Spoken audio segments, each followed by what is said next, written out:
అందరికీ నా హృదయపూర్వక వందనాలు. ఈరోజు అతి పవిత్రమైన వ్యాధి గురించి చెప్తాను.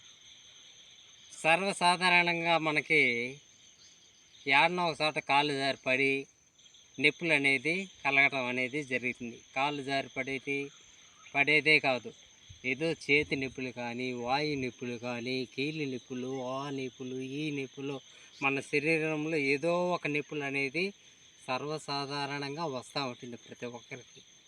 అది పాత నొప్పులు అన్నా కానీ, కొత్త నొప్పులు అన్నా కానీ వస్తూ ఉంటాయి.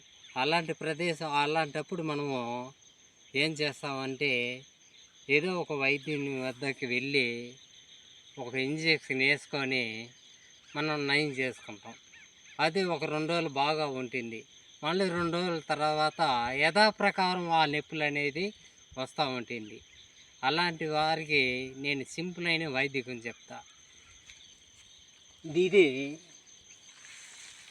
దీనిని కలిసాకు అనేసి అంటాం. బాగా చూడండి, కలిసాకు ఇది. ఈ కలిసాకు ఆకు వరకే దుసుకొని బాగా దంచి, దీంతో పాటు కస్తూరి పసుపు వేసి బాగా దంచి, ఈ పసుపు దాంట్లో ఉండే పసుపు మాత్రం పిండుకొని ఎక్కడైతే మనకి నొప్పులుగా ఉంటాయో ఆ ప్రదేశంలో మనం పనుకునేటప్పుడు పూసుకొని పనుకున్నట్లయితే, ఈ విధంగా మనం 3 రోజులు చేస్తే చాలు. ఎటువంటి నొప్పులైనా సరే, కొత్తగా ఏర్పడిన నొప్పులైనా సరే, పాత నొప్పులైనా సరే, వాయు నొప్పులైనా సరే, 3వ రోజుకంతా నయం కావడం అనేది జరుగుతుంది. ఇది శాశ్వతంగా ఆ నొప్పులు అనేది మళ్ళీ రావు. దీని పేరే కలిసాకు. అటువంటి ఆకు ఇది. ఈ ఆకు వలన అంత ప్రయోజనం ఉంది.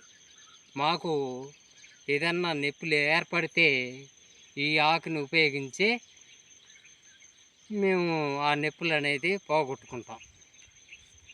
సరే, నెక్స్ట్ ఎపిసోడ్లో మనం అందరూ ఒకటవుతాం.